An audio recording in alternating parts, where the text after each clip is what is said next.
नमस्कार साथियों, मैं डॉक्टर सुरेश परिहार आप सभी का तहे दिल से स्वागत करता हूं।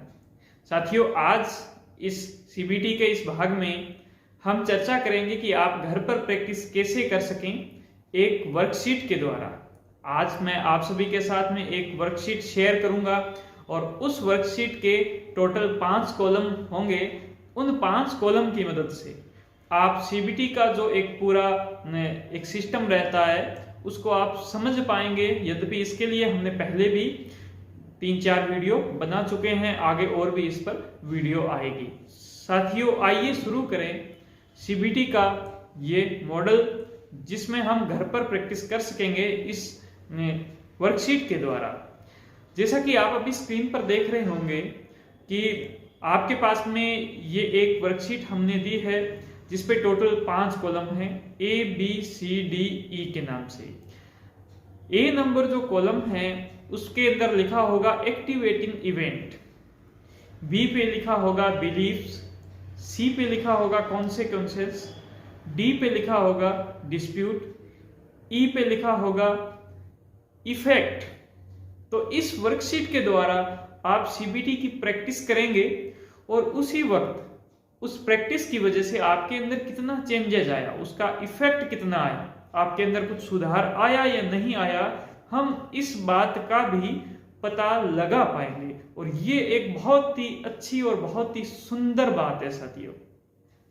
आइए हम शुरू करते हैं ए नंबर कॉलम से, जिसको हमने कहा है एक्टिवेटिंग इवेंट, या फिर ये दरअसल आपकी जो दिन के अंदर कुछ ऐसी घटनाएं होती है, जैसे हमने बात की सीबीटी के अंदर कि आपके आसपास जो भी घटनाएं होती है उस घटना की वजह से वो सूचना आपके माइंड तक आती है, फिर आपका थॉट प्रोसेस यानी उस पर आपके विचार चलते हैं।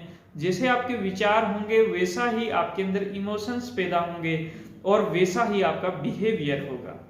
तो वो घटना कौन सी घटना थी जिसने आपको परेशान किया, कौन सा ऐसा फैक्टर था, ट्रिगरिंग फैक्टर था जिसने आपको परेशान किया, आपकी जो कि मनोदशा है वो खराब अगर हुई है तो उसका कारण कहां से शुरू हुआ था, आपको उस घटना को इस वर्कशीट के ए नंबर कॉलम पर लिखना है। फिर आगे बढ़ते हैं, उस घटना की वजह से बी नंबर कॉलम में अपने बिलीव्स यानी आपके थॉट्स, आपके विचार, आपके दिमाग में उसके बाद में कैसे विचार चले, आपने क्या सोचना शुरू किया, तो वो जो आपने सोचा इसको हम थॉट रिकॉर्ड भी कहते हैं। तो वो जो भी आपने सोचा वो आपको बी नंबर कॉलम के अंदर लिख देना है। फिर हम आगे बढ़ते हैं सी यानी कॉन्सिक्वेंसेस। इसमें साथियों उस सोच की वजह से, आपके विचारों की वजह से आपके अंदर क्या परिवर्तन हुआ। सबसे पहला जो परिवर्तन है आपके इमोशंस में होगा, आपकी भावनाओं में होगा, आपकी फीलिंग्स में होगा। आप जो महसूस करेंगे वो चीज होगा कि किसी इंसान ने आपके साथ कुछ व्यवहार किया, वो आपके लिए एक ट्रिगरिंग फैक्टर हो जाएगा। फिर आपने उस पर सोचना स्टार्ट कर दिया और फिर उसके बाद में आप उसके प्रति जो आपके भाव आए आपके अंदर वो हुआ। ये पूरा जो एग्जाम्पल है मैंने पिछली वीडियो में पार्ट 2 में भी कवर किया है, आप उसको देख सकते हो, आपको यहाँ पर एक बटन दिया जाएगा। तो फिर उस कॉन्सिक्वेंस में सबसे पहला कॉन्सिक्वेंस आपकी इमोशंस यानी कि आपकी भावनाएं, आपके भाव, आपकी फीलिंग्स। उसके बाद में आपकी बॉडी के अंदर कुछ सेंसेशन अगर फील हो रहे हो, आपको बॉडी के अंदर कुछ चेंजेस आपको फील हो रहे हो, तो वो आपको इसके अंदर लिखने हैं। 2 बातें। तीसरी बात, उसकी वजह से आपने क्या बिहेवियर किया, आपका बिहेवियर एक अलग सा बिहेवियर होगा। आप रूट से गए, आप मुंह फुलाकर बैठ गए, आपने किसी से बात नहीं की, या फिर आपको ऐसा लगा कि अब तो मुझे सारे काम जो है वो गलत सलत ही करने हैं। घर के अंदर आपने कुछ गलत काम ही वहां पर किए, कोई इंपॉर्टेंट कोई वस्तु थी उसको तोड़ दिया। तो इस प्रकार से बिहेवियर आपको लिखना है साथियों। अब इसके आगे का जो पार्ट आता है जिसको डी नंबर कॉलम में लिखना है, जिसके अंदर हमने बोला है डिस्प्यूट, ये बहुत इंपॉर्टेंट है। इसको कहते हैं कॉग्निटिव रीस्ट्रक्चरिंग। इस पर एक सेपरेट वीडियो बनेगी।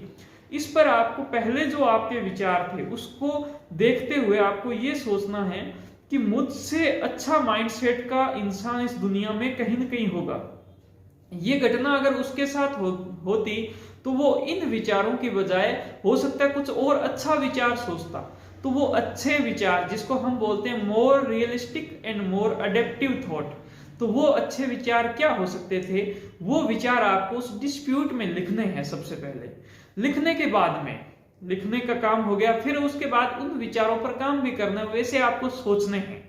और जब आपने उस अच्छे विचारों को सोचना स्टार्ट किया, उसी के साथ में आपके अंदर जो कॉन्सिक्वेंसेस हुए थे, जो इमोशंस हुए थे, जो बिहेवियर हुआ था, उसमें परिवर्तन आना स्टार्ट हो जाएगा। और वो कितना परिवर्तन आया है, इस बात को आपको लिखना है। जो अंतिम कॉलम है ई नंबर यानी इफेक्ट में, उसमें कि आपके इमोशंस 20% ठीक हुए हैं, 50% ठीक हुए हैं, 70% ठीक हुए हैं, तो वो जितने ठीक होंगे वो आपको वहां पर लिखने हैं, क्या परिवर्तन आया। इस प्रकार से इस पूरी एक सीट की मदद से आप घर पर ही सीबीटी की बहुत अच्छी प्रैक्टिस कर सकते हो। अपने थॉट्स का जो पैटर्न है आपके अंदर एक पैटर्न के रूप में चलता है, कोई भी घटना होती है उसका एक पैटर्न बनता है, तो आप जो गलत पैटर्न है उसकी बजाय अच्छे पैटर्न को अपने दिमाग के अंदर बनाओ। यही सीबीटी का मुख्य एक मकसद होता है। धन्यवाद साथियों, आपने इस वीडियो को देखा। अच्छी लगी हो तो आप लाइक कीजिएगा, हमारे इस चैनल को सब्सक्राइब जरूर कीजिएगा, और इसके साथ में जो बेल आइकन है उसको भी दबाइए ताकि आपके पास नोटिफिकेशन सबसे पहले पहुंचे। बहुत बहुत धन्यवाद। जय हिंद, जय भारत।